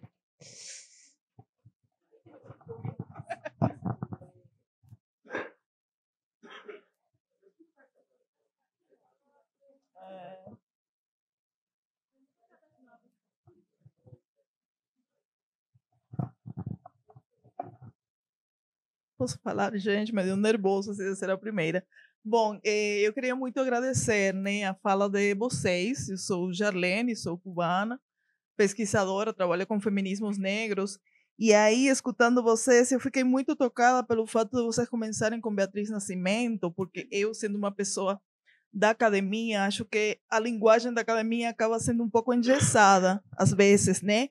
Então, acho muito potente a gente se perguntar o que a gente pode pensar a partir de outras linguagens, né? Aí eu fiquei muito provocada para assistir esse filme da Beatriz Nascimento, Ori, porque acho que a gente fica muito engessada nessa linguagem da academia. Eu gostei bastante dessa nomeação de um corpo negro território, né? E aí fiquei pensando, bom, que poderia ser um corpo negro território de América Latina, né? Fiquei muito provocada com isso e com o que você falou, Viviane, da liberdade poética a partir dessa americanidade desse português, porque eu fiquei pensando, eu, por exemplo, sempre me cobro muito do meu portunhol, né? Que é uma marca que vai aparecer necessariamente na minha linguagem e que às vezes as pessoas me perguntam de onde você é, justamente quando sentem essa marca, né? Eu fico, às vezes, ultimamente eu falo, nossa, eu sou daqui, brasileira, já da quebrada, pô, me respeita. Tipo, sabe, tô ali na roda de samba, com os amigos, sou daqui, nasci aqui. Mas, assim, eu fico pensando nisso como uma provocação para fissurar essa ficção de uma unidade nacional através da língua, né? Num país que tem português, pajubá, guarani, enfim, né? Fiquei pensando muito nisso. E nisso que você colocou de um português imagético, fiquei me perguntando, bom, quantos americanos e americanas cabem nesse português imagético, né? Pensando nas políticas afirmativas, eu fiquei muito incomodada com o edital da USP, da Pró-Reitoria de Inclusão, né? Que era para pós-doc para pesquisadoras negras, frisando que são brasileiras. Só poderiam ser brasileiras, né? Fiquei bem incomodada com esse edital. E uma última coisa que eu queria colocar, né, sobre esse corpo negro, território da América Latina, me fez pensar também no epistemicídio. E fiquei pensando quando, por exemplo, esses decoloniais do grupo Modernidade e Colonialidade, eles falam de epistemicídio como um aniquilamento dos saberes, mas não dos corpos. E a gente fica nesse cartesianismo, porque, assim, esses saberes até têm entrado na academia, mas continuam enunciados por corpos hegemônicos, justamente porque as políticas afirmativas não viabilizam a entrada desses corpos, né? Então, continuar pensando o epistemicídio como apenas aniquilamento de saberes, acho que a gente fica nesse cartesianismo. Era isso, eu quero muito agradecer pela fala de vocês. Obrigada. Qual o seu nome? Jarlenes. Obrigada, Jarlenes. Temos uma pergunta lá no chat? A pessoa saiu. Não ficou nem a pergunta dela, mas se ela saiu, né? Não existe fantasma, tudo bem. Alguém quer fazer alguma pergunta? O senhor estava antes, não estava? Não? Então você...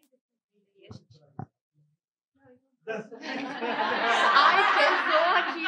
Eu acho que nesse momento... Nossa! Eu sou só assistente. Peraí, então. Acho que eu... Na verdade, eu que fiz errado. O senhor vem antes, sempre. E aí ela vem depois. A gente abusa disso. Não é abuso, não. É direito. Não, eu tô entrando há pouco tempo e eu abuso. Não.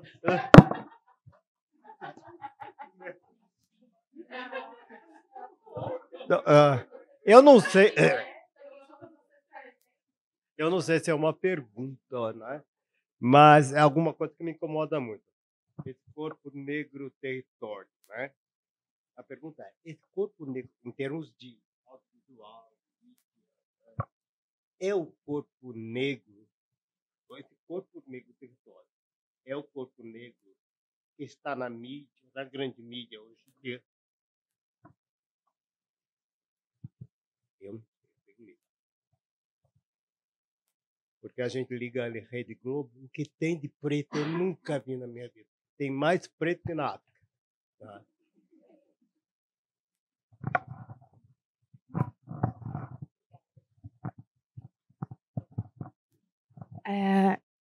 Eu percebi que durante a fala de vocês falaram muito sobre a questão da bagagem, sobre as ferramentas que tem ali, né? Que a pessoa vai adquirindo através dos estudos, da graduação. E aí eu queria saber, mas assim, da beira mesmo, como que está sendo essa passagem dos jovens para o audiovisual? Porque o audiovisual eu entendo que é um mercado caríssimo de conseguir acessar. Então, eu percebo que tem muito movimento de cinema independente, de editais, e os mais jovens eles estão se inserindo dessa forma porque essa é a forma que dá.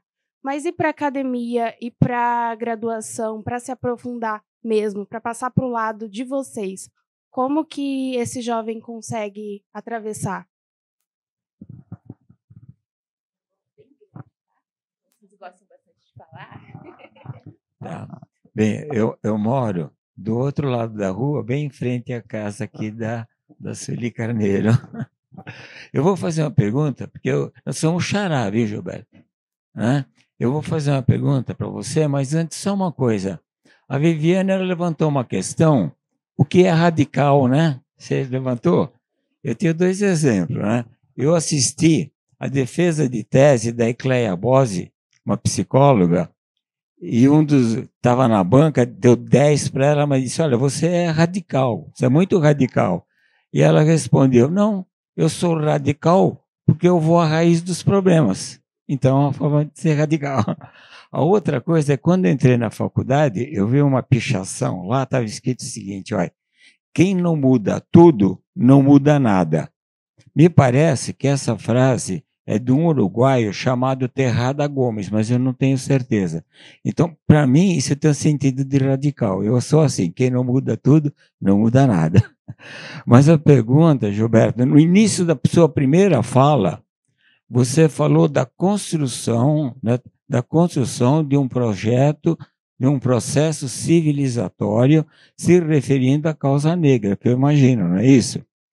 Então, a minha pergunta é essa, né? Eu sou um branco que se interessa pela causa negra e acho as mulheres pretas as maiores guerreiras que tem, e aqui é um exemplo, só tem mulher preta guerreira aqui, né? Então eu pergunto, nessa sociedade que nós vivemos, é possível a construção desse processo civilizatório? E também você pode responder a pergunta que a própria Viviane fez, né? É possível um pacto civilizatório?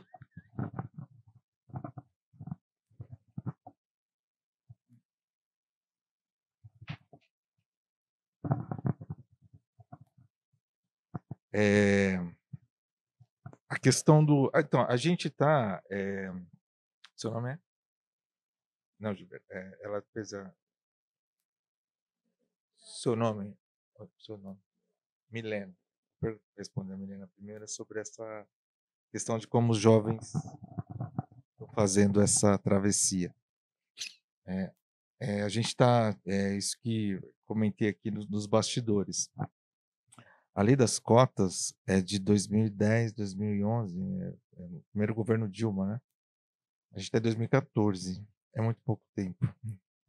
Então, assim, a gente já sente alguma mudança, mas falar de impacto e transformação é muito cedo ainda, né? Principalmente porque teve, no estado de São Paulo, continuamente governos de direita, no governo federal também, um governo de extrema direita. Eu acho que a extrema direita ganha cada vez mais força, evidentemente, no Brasil e no mundo. Então, as políticas afirmativas, elas, de alguma forma, ou de todas as formas, elas são muito combativas, né? Muito combativas, porque tem muita resistência contra elas, né?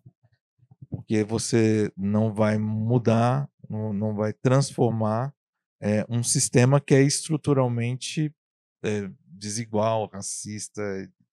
E quando a gente fala de cinema, é exatamente isso que você falou. A gente está falando de uma das artes, eu acho que é a arte mais cara, mas é a arte essencialmente industrial. Ela nasce e se desenvolve assim, né? Então, ela provoca, as desvantagens são muito visíveis. Então, para os nossos estudantes, a gente ainda não, eu acho que ainda não consegui observar resultados dessas políticas, porque aqueles que eu conheço, eles ainda estão no processo de estudo, de pesquisa, se titulando, né? Eu tenho uma aluna, Natasha Rodrigues, que ela é uma aluna negra do Periferia de São Paulo, o Grajaú. Ela não entrou pelas cotas, não existia cotas. E é uma menina muito interessante no sentido de como ela não se sentia nem um pouco pertencendo. Ela entra na universidade, isso ela fala publicamente, né? Ela vai se invisibilizando, porque é um curso extremamente elitista. Elitista, assim, de você ter uma ideia, de gente que tinha turma que ia fazer happy hour, fazer o lanche da tarde no Outback, né? Eu, acho que eu demorei muitos anos para ir no Outback, né? Então era esse nível de consumo, de elitismo, né? Então as cotas para a Natasha, que é uma geração anti-cotas, foi transformadora. Ela não se via, inclusive, como diretora, como fotógrafa. Ela sabia que ela ia trabalhar alguma coisa ali, mas não, você tem que assumir essa direção, esse roteiro é seu, você tem que contar essa história. Então e aí ela foi encontrando pessoas, isso também se dá no coletivo, né? Ela se encorajou também à medida que ela pôde contar com equipe. E foram surgindo os editais também que favoreceram isso daí. Mas é o começo, é uma pequena semente, eu não tenho dados assim para dizer. Os dados concretos de pesquisa mais, acho que esses são os mais palpáveis, essa do GEMA, daquele grupo lá da UERJ, mas eles só falam basicamente daquilo que a gente já sabe, mas está lá, é uma pesquisa que constata a profunda desigualdade. Mas assim, os números são absurdos, 70%, 80% de homens brancos que dominam o audiovisual, aí chegam as mulheres brancas, e aí a população negra está completamente ainda. Então, assim, é um cenário ainda muito, muito desvantajoso no audiovisual, né? E os festivais, eu também. Porque o que é festival? Festival é longa-metragem, a maioria dos festivais e tal. Então, ainda tem pouquíssimos longa-metragem. Dos nossos alunos, nenhum aluno ainda fez longa-metragem, todos ainda não curta.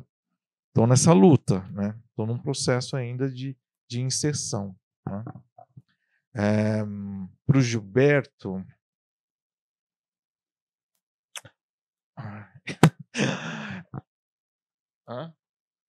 ajuda.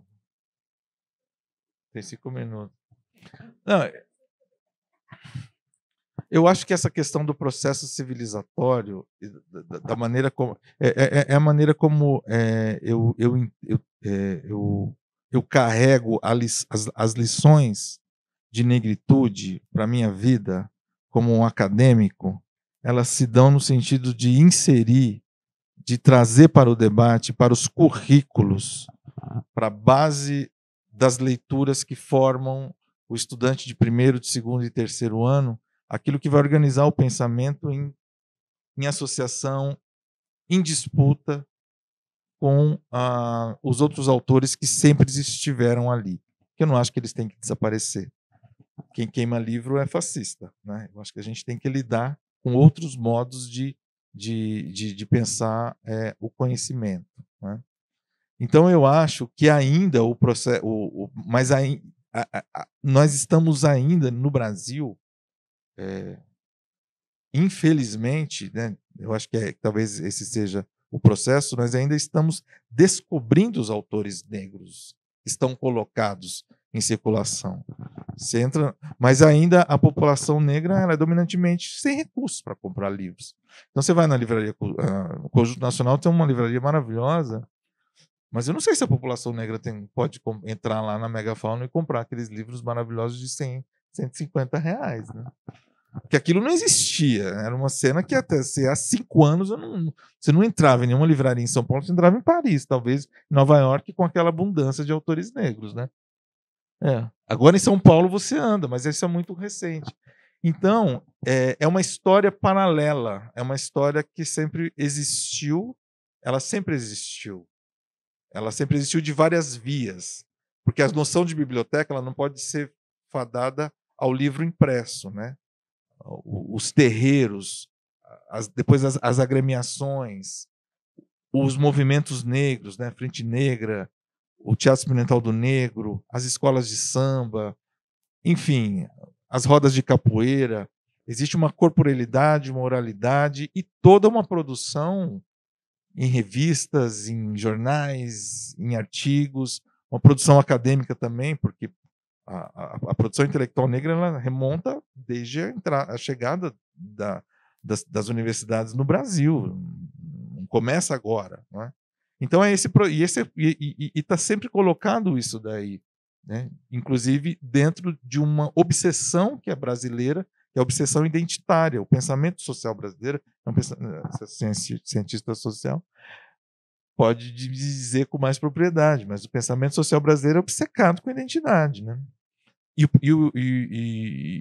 a intelectualidade negra sempre colocou,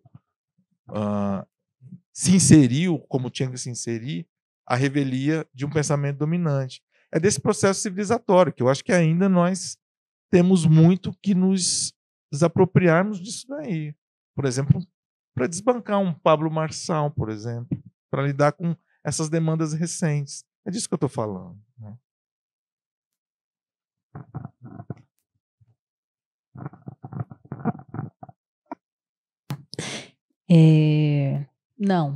Não é desse corpo negro território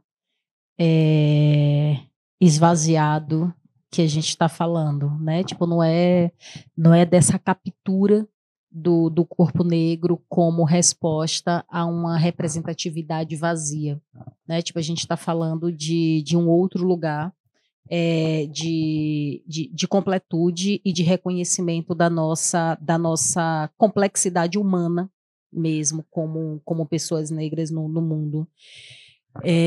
Embora eu não ache que todos os corpos negros que estão transitando na mídia hoje cumpram apenas o papel dessa representatividade vazia. Então, tipo, é complexo, inclusive, por isso. Porque no meio de tudo isso, há subversão também, né? Tipo, há fissura, há tensionamentos e exige da gente muita serenidade para conseguir olhar para o contexto hoje, né? E aí eu acho que essa é mais uma das armadilhas que a Globo, na sua inteligência corporativa, apresenta para a gente. Não dá mais para a gente ligar a TV, olhar para a Globo e dizer isso presta, isso não presta, e olhar para essa emissora de uma perspectiva binária, né? Porque tá complexo, tá uma programação complexa mesmo do ponto de vista das fricções e tensões raciais. A única coisa que a gente tem certeza é que, inclusive na fricção e na tensão, no final do dia, a Globo segue lucrando um tanto mais. Disso não há dúvidas.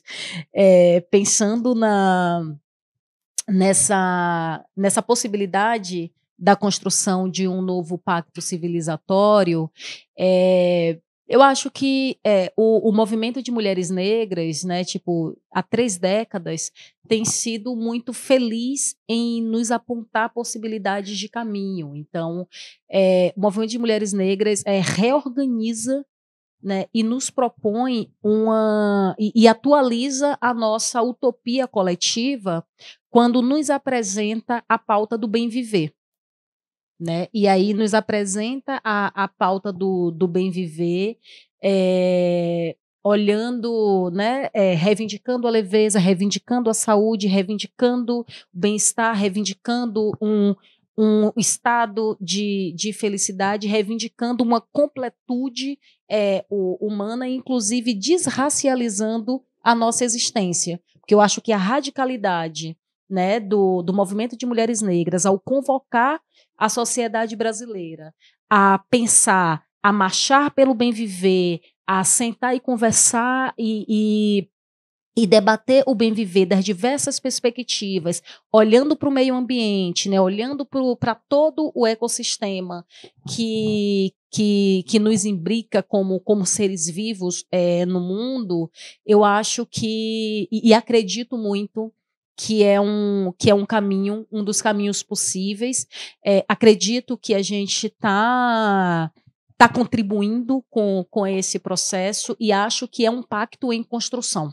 Né? Eu acho que a gente faz parte desse pacto em construção. Ele não está pronto, mas a gente está forjando e formulando e reformulando ele cotidianamente. E aí pensar nessa possibilidade, né, tipo de inserção ou dessa juventude que se interessa pelo audiovisual, acho que é importante a gente pensar, uma coisa é a gente pensar os processos de ensino formais, né? E aí a universidade tem o seu lugar de centralidade. E aí quando eu penso o processo formativo, tendo a universidade no seu lugar de centralidade, independente de qual seja o pertencimento racial hoje, qualquer juventude em processo de formação, né, a partir das universidades no Brasil, tem partido de um lugar desigual, porque os nossos currículos dos nossos cursos, as estruturas que a universidade apresenta do ponto de vista tecnológico não nos permite acompanhar o dinamismo da linguagem. E aí, tipo, essa é uma tensão.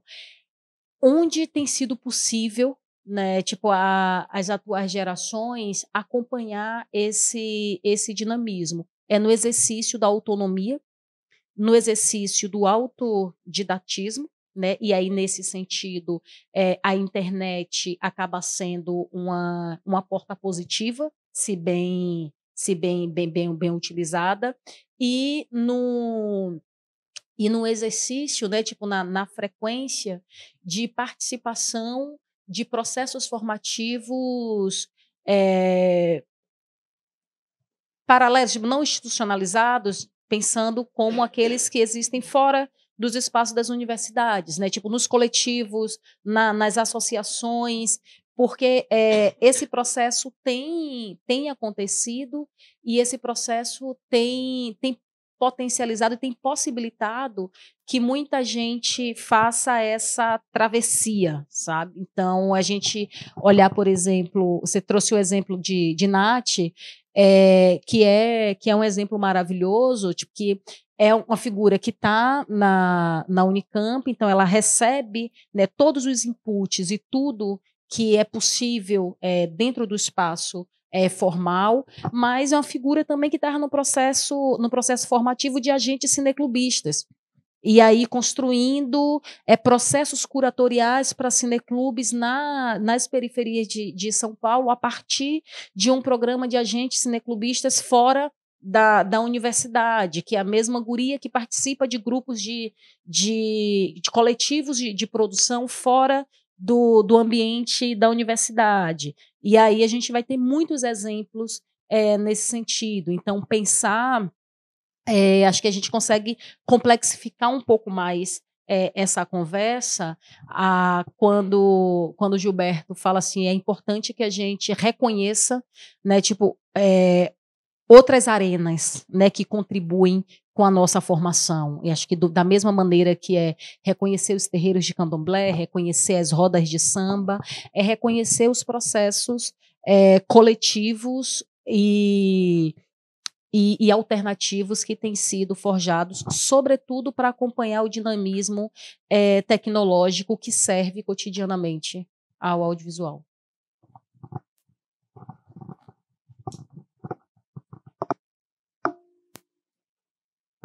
A gente tem que terminar.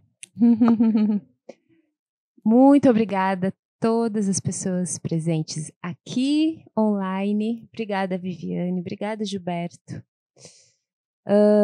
O Roda das Artes continua. Mantenham-se atentos à programação da Casa Sueli Carneiro. A gente sai daqui... Dia 20 de setembro é a próxima roda. Acompanhem.